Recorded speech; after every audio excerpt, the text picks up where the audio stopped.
বিষ্ণু ঈসা ইসলামের কাছে এক সাহাবী এসে বলল, ইয়া রাসূলুল্লাহ আ'তিনি শাইআন, আপনি আমাকে কিছু দান করেন, আমার কিছুই নাই। বিষ্ণু বললেন, তোমার কিছু নাই?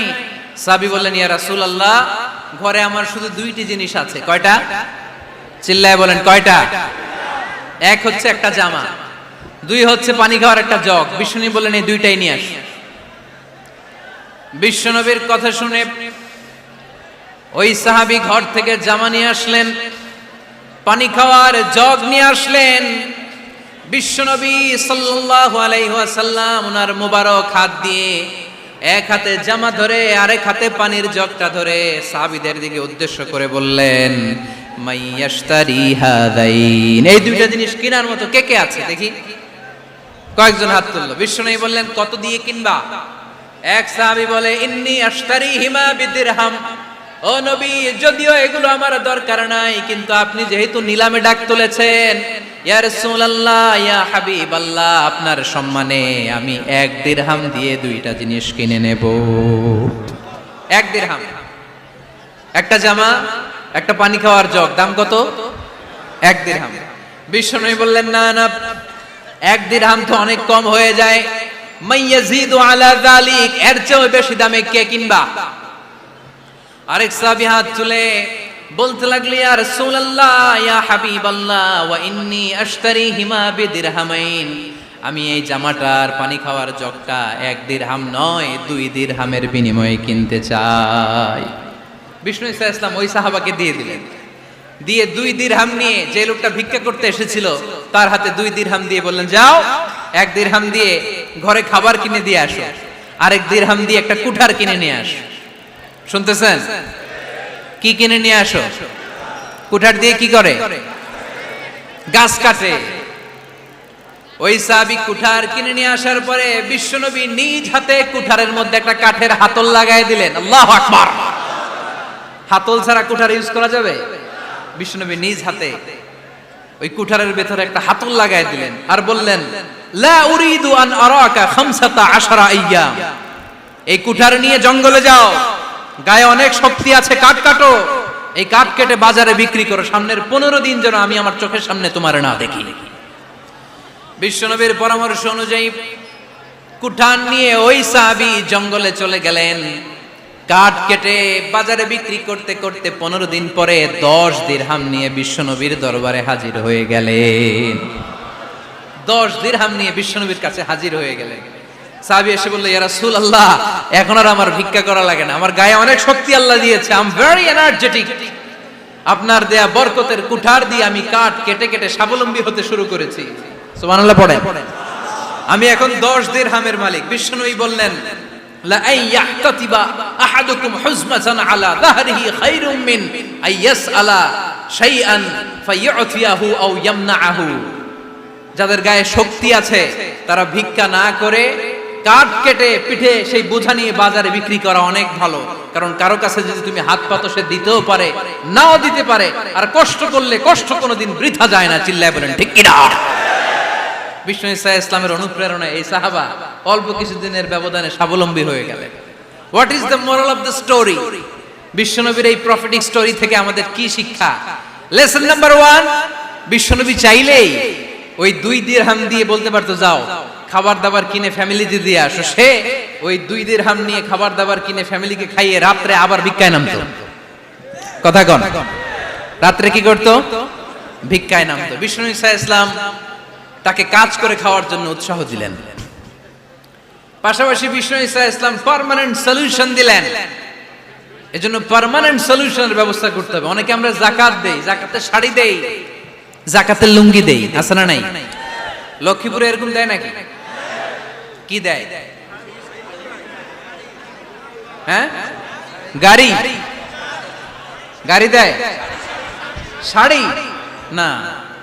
যাকাতের শাড়ি, যাকাতের লুঙ্গি বলতে কোনো কথা ইসলামে নাই। এগুলো খুব কম দামি শাড়ি, যাদেরকে এগুলো দেয়া হয় তাদেরকে অপমান করা হয়, ঠিক কি না?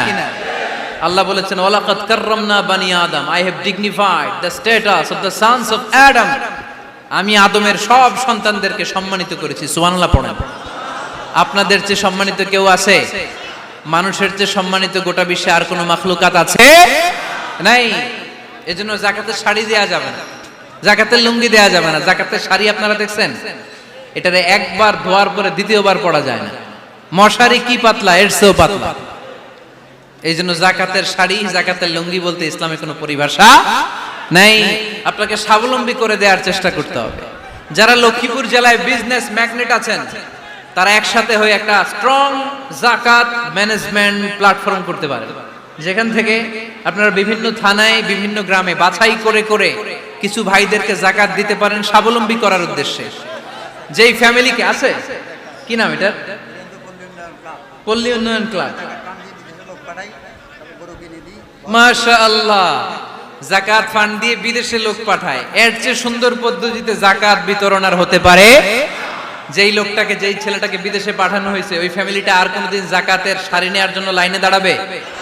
যেই ছেলেটাকে ওনারা অস্ট্রেলিয়ান গাভী কিনে দিছে, দুধ বিক্রি করে যেই ফ্যামিলিটা স্বাবলম্বী হতে শুরু করেছে, তারা আর কোনোদিন যাকাতের লাইনে যেয়ে দাঁড়াবে না।